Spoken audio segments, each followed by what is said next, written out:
Just dial या सेवेचा वापर चक्क वेश्या व्यवसायासाठी होत असल्याचं समोर आलंय।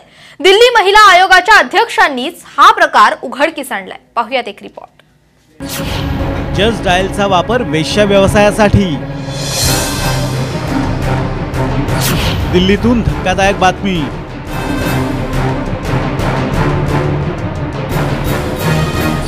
दिल्ली क्राइम ब्रांच करतायत तपास। जस्ट डायल सेवेचा वापर चक्क वेश्या व्यवसायासाठी होतोय ही धक्कादायक बाब आता समोर आली आहे। दिल्ली महिला आयोगाच्या अध्यक्षा स्वाती मालीवाल यांनीच याचा पर्दाफाश केलाय।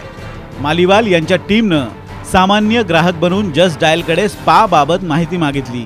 काही मिनिटातच त्यांना अनेक SMS आले। या मेसेजेसमध्ये 150हून अधिक मुलींचे फोटो आणि अन्य माहिती होती। आमच्याकडची मुलगी तुमचं संपूर्ण समाधान करेल, कुठलीही तक्रार करणार नाही, अशा आशयाची वाक्य या मेसेजेसमध्ये होती। यामुळे दिल्लीतील अनेक स्पा हे मसाजच्या नावाखाली वेश्या व्यवसाय चालवतात हा मालीवाल यांचा संशय खरा ठरलाय।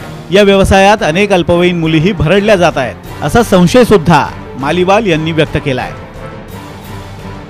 की काही सायबर भामट्यांनी या प्लॅटफॉर्मचा गैरवापर करून वेश्या व्यवसायाची सुरुवात तिथून केलेली आहे।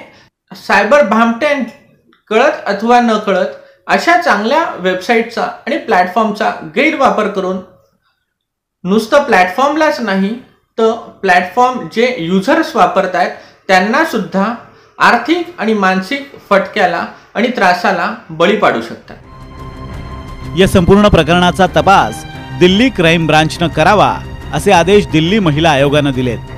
तसंच जस्ट डायलच्या व्यवस्थापनाकडेही आयोगानं विचारणा केली आहे।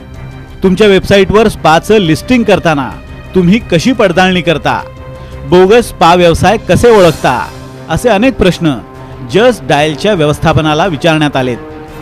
कंपनीनं 12 तारखेपर्यंत याचं लेखी उत्तर देणं अपेक्षित आहे। सरतेशेवटी तंत्रज्ञानाचे जसे फायदे आहेत तसे तोटेही असतात। आपल्या व्यवसायाचा समाजावर विपरीत परिणाम होऊ नये याची खातरजमा करणं हे कंपन्यांचं कर्तव्य आहे। ब्युरो रिपोर्ट, साम टीव्ही न्यूज।